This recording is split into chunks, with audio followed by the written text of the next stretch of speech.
تو صفدر بھائی جیسے کہ کہہ سکتے کہ آج ہمارے مسجد میں تراویح کی پورا تراویح کمپلیٹ ہوا ہے، ٹھیک ہے. تو تراویح کے بعد دعاؤں کے بعد بہت سارے بچے، ٹیچرس، پروفیسر ایموشنل ہو گئے.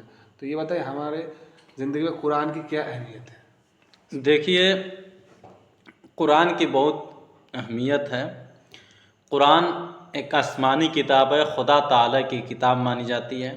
قرآن کے بارے میں ہے القرآن کتاب اللہ، قرآن از دا بک آف گاڈ اللہ. اب ظاہر سی بات ہے، ہمارا خالق، ہمارا کریٹر اللہ تبارک و تعالیٰ کی ذات ہے. تو اللہ تبارک و تعالیٰ نے ہماری رہبری کے لیے، ہماری گائیڈنس کے لیے اس کتاب کو سب سے افضل پروفیٹ محمد صلی اللہ علیہ وسلم پر ریویل کیا ہے. تو قرآن کی بہت ساری فضیلتیں ہیں، اور قرآن کو اللہ تبارک و تعالیٰ نے نازل کیا. خود قرآن کے اندر فرمایا انا نحن نزلنا الذکر و انا لہ لحافظون. انا indeed انزلناہ we revealed on the prophet Muhammad peace be upon him کہ ہم نے قرآن کریم کو نازل فرمایا ہے، اور اس قرآن کریم کی حفاظت کرنے کی ذمہ داری خود ہماری ہے. The responsibility and duty to protect and save the Quran lies to the hand and command of God اللہ سبحانہ و تعالیٰ. جب سے اللہ تبارک تعالیٰ نے قرآن کریم کو نازل کیا، اس وقت سے لے کر آج تک اللہ تبارک و تعالیٰ اس قرآن کو محفوظ رکھا ہے. اس کے اندر کسی طریقے سے چینجنگ نہیں ہوئی اور کسی طریقے سے تبدیلی نہیں. ذالک الکتاب لا ریب فیہ، دس از دا بک دیر از نو ڈاؤٹ ان وچ، کہ یہ ایک ایسی کتاب ہے جس کے اندر کوئی شک نہیں ہے. ایک زبر زیر پیش، اور دنیا کے اندر کوئی ایسی کتاب نہیں ہے جس کے اندر چینجنگ کی پوسیبلٹی نہ ہو.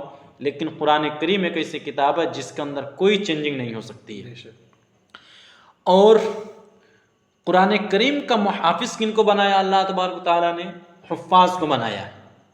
حفاظ کے بارے میں آتا ہے کہ قیامت کے دن ان سے کہا جائے گا کہ آپ قرآن کریم کو پڑھتے جائیے اور جنت کے درجوں پر چڑھتے جائیے، اور آپ کی جنت کے اندر آخری منزل وہی ہوگی جہاں پہ آپ کی آخری آیت ہوگی.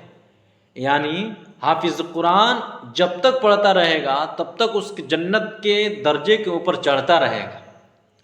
اور اسی طرح ایک دوسری روایت میں ہے کہ حافظ قرآن قیامت کے دن 10 ایسے گناہگار جہنمی اپنے رشتہ داروں کو سفارش کر کے جنت میں لے جائے گا، جن کا جہنم میں جانا فکسڈ ہو گیا ہوگا، جن کے بارے میں اللہ تبارک و تعالیٰ کا ججمنٹ آ گیا ہوگا کہ او فرشتے ان 10 بندوں کو جہنم میں لے جا کر ڈھکیل دو اور جہنم کا مزہ چکھاؤ. لیکن اس وقت حافظ قرآن اللہ تبارک و تعالیٰ کے دربار میں آئے گا اور وہ فرمائے گا کہ اے میرے پروردگار، یہ ہمارے ریلیٹیو ہیں، رشتہ دار ہیں، ہم نے آپ کے قرآن کریم کو اپنے سینے میں محفوظ کر کے رکھا ہے، لہٰذا ہمیں ہماری طرف سے ان میرے 10 رشتہ داروں کو بچا لیجئے. تو یہ صرف اس حافظ قرآن کا کہنا ہوگا، اور ان لوگوں کا جن کا جہنم میں جانا فکسڈ ہو گیا ہوگا جنت میں لے جایا جائے گا. تو یہ فضیلت کیوں ہے؟ یہ فضیلت اس لیے ہے کہ ایک حافظ قرآن جو اللہ تبارک و تعالیٰ کے کلام کو اپنے سینے کے اندر محفوظ رکھتا ہے اور پوری زندگی اس کو اپنے دل اور دماغ اور زبان سے تلاوت کرتا رہتا ہے، ایک بہت بڑا اللہ تبارک و تعالیٰ کی نعمت ہے اس کے اوپر. اور اس نعمت کے ذریعے سے اللہ تبارک و تعالیٰ حافظ قرآن کی اس دنیا کے اندر نوازتا ہے. دیکھیے قرآن کے اندر ہے وَلَوْ أَنزَلْنَا هَذَا الْقُرْآنَ عَلَى جَبَلٍ لَرَأَيْتَهُ خَاشِعًا مُتَصَدِّعًا مِنْ خَشْيَةِ اللَّهِ، کہ اگر ہم اس قرآن کریم کو کسی پہاڑ کے اوپر نازل کرتے، اتارتے، تو وہ پہاڑ خوف کی وجہ سے کانپنے لگتا.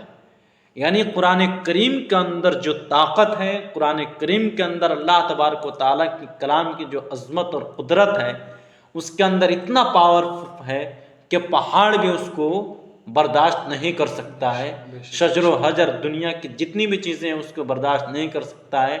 اللہ کے نبی صلی اللہ علیہ وسلم کے اوپر جب قرآن کریم نازل ہوا تھا غار حرا کے اندر، تو آپ علیہ الصلاۃ والسلام کانپنے لگے تھے، تھر تھرانے لگے تھے، اور آپ کے اوپر ایک طریقے سے عجیب طرح کی کیفیت تھی، اور اس وقت دنیا کے سب سے انٹیلیجنٹ وومن نے یعنی حضرت خدیجہ رضی اللہ تعالی عنہا نے آپ کو تسلی دی تھی کہ اللہ تبارک و تعالیٰ کا رحم کرم ہے آپ کے اوپر، پیغمبریت سے آپ کو نوازا جائے گا۔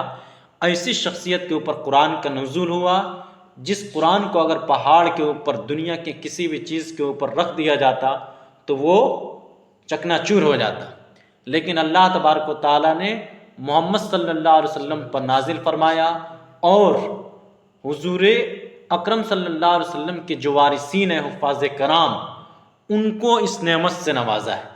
تو قرآن کریم کے اصل محافظ، قرآن کریم کے اصل محافظ حفاظ ہیں، جو اپنے سینے کے اندر، اپنے دل و دماغ کے اندر قرآن کریم کی ایک آیت کو ایک ایک زبر پیش کے ساتھ محفوظ رکھ لیتے ہیں۔ یہ اللہ تبارک و تعالیٰ کا بہت بڑا کرشمہ ہے۔ دنیا کے اندر کوئی ایسی کتاب نہیں جس کتاب کے محافظین اور جس کتاب کے حفاظ یاد کرنے والے اتنے تعداد میں ہو جتنے کہ قرآن کریم کے ہیں۔ قرآن کریم کو سب سے زیادہ اس دنیا کے اندر جو پڑھتا ہے حفاظ کی تعداد ہے۔ ہم دیکھتے ہیں کہ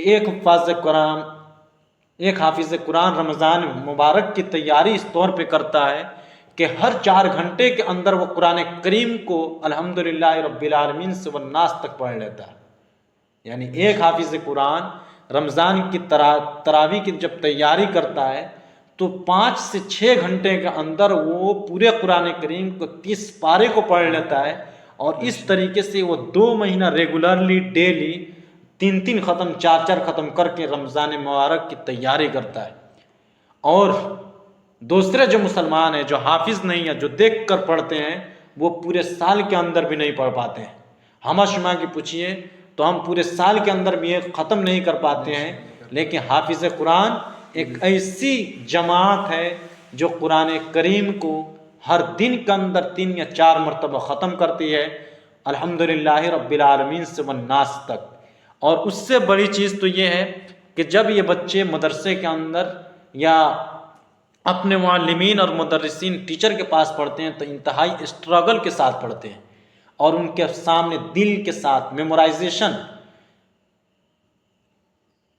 بہت بڑا چیلنج ہے۔ ہمہ شمہ جو ایک سیشنل کے لیے ایگزام کے لیے جو پریپریشن کرتے ہیں تو 1-2 سنٹنس رٹا نہیں جاتا ہے۔ خود ہم تراویح پڑھتے ہیں تو بغل میں دیکھتے ہیں کہ لوگ دعائے تراویح کو سبحان ذی الملک والملکوت سبحان ذی العزت والعظمت والہیبت کو یہ موبائل سے دیکھ کر پڑھتے ہیں۔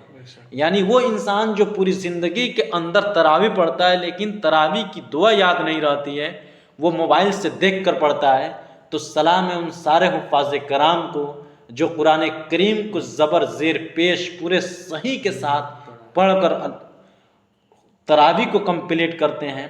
اس لیے اللہ تبارک و تعالیٰ نے کہا انا نحن نزلنا الذکر وانا لہ لحافظون، کہ قرآن کریم کو ہم نے نازل کیا ہے اور قرآن کریم کے محافظ ہم ہی ہیں، اور اس امت کے جو حفاظ کرام ہیں وہ محافظ قرآن ہیں۔ قرآن کریم کو ڈیجیٹل پیریڈز کے زمانے سے انٹرنیٹ سے ہٹایا جا سکتا ہے، کتاب کے اندر جو ہارڈ کاپی کے فارمیٹ کے اندر اس کو جلایا جا سکتا ہے، لیکن یہ امپوسیبل ہے کہ قرآن کریم کو دل سے نکالا جائے۔ قرآن کریم دنیا کی سب سے زیادہ پڑھی جانے والی کتاب ہے، اور قرآن کریم ایک ایسی چیلنج ہے جو اس وقت کفار مکہ کو اللہ تبارک و تعالیٰ نے دیا تھا، اور وہ آج تک چیلنج ہے، لیکن کوئی مائی کا لال نہیں ہے کہ اس چیلنج کو قبول فرما لے۔ قرآن کریم کے اندر ہے کہ اگر اے انسان اور جناتوں کی جماعت، اگر تمہیں اس قرآن کریم کے اندر کوئی شک ہے تو تم سارے کے سارے جمع ہو جاؤ اور اس جیسا کوئی قرآن مجید یا ایک چھوٹی سی آیت پیش کر دو، ایک چھوٹی سی آیت یعنی ایک سنٹینس بھی بنا کر پیش کر دو جو اس طریقے سے قرآن کریم کے مشابہ ہو۔ تو خلاصہ کلام یہ ہے کہ قرآن کریم کو اپنانا چاہیے۔ قرآن کریم ایک گائیڈنس ہے، قرآن کریم ایک گائیڈر ہوگا، قرآن کریم کی بدولت ہم جنت میں جا سکتے ہیں، اور قرآن کریم کے چھوڑنے کی وجہ سے ہم جہنم میں جا سکتے ہیں۔ قرآن کریم کے اندر ہے کہ وقال الرسول یا رب ان قوم اتخذوا القرآن مہجورا، یعنی رسول یعنی محمد صلی اللہ علیہ وسلم قیامت کے دن یہ کہیں گے کہ اے میرا رب، میری قوم نے قرآن کریم کو چھوڑ دیا تھا۔ یعنی جس طریقے سے آج مسلمان قرآن کریم کو چھوڑے ہوئے ہیں اور قرآن کریم کو صاف بالائے طاق رکھے ہوئے ہیں، پوری زندگی کے اندر کوئی نہیں پڑھتا ہے، صرف دیکھتے بھی نہیں ہیں، سنتے بھی نہیں ہیں، تو یہ جو ہے ان سارے لوگوں کے خلاف اللہ تبارک و تعالیٰ کے دربار میں رسول اکرم صلی اللہ علیہ وسلم کہیں گے ان قوم اتخذوا القرآن مہجورا، کہ میرے قوم نے قرآن کریم کو بالائے طاق رکھ دیا تھا، اس کو چھوڑ دیا تھا۔ اس طریقے سے اللہ تبارک و تعالیٰ کے دربار میں جب پروفیٹ محمد صلی اللہ علیہ وسلم سفارش کر دے تو ظاہر سی بات ہے اس انسان کا جہنم میں جانا طے ہے۔ لہٰذا قرآن کریم کی حفاظت کرنا، قرآن کریم پر عمل کرنا ہماری دین کا حصہ ہے اور اس کو اپنانا چاہیے، اس کے بغیر کوئی چارہ کار نہیں ہے۔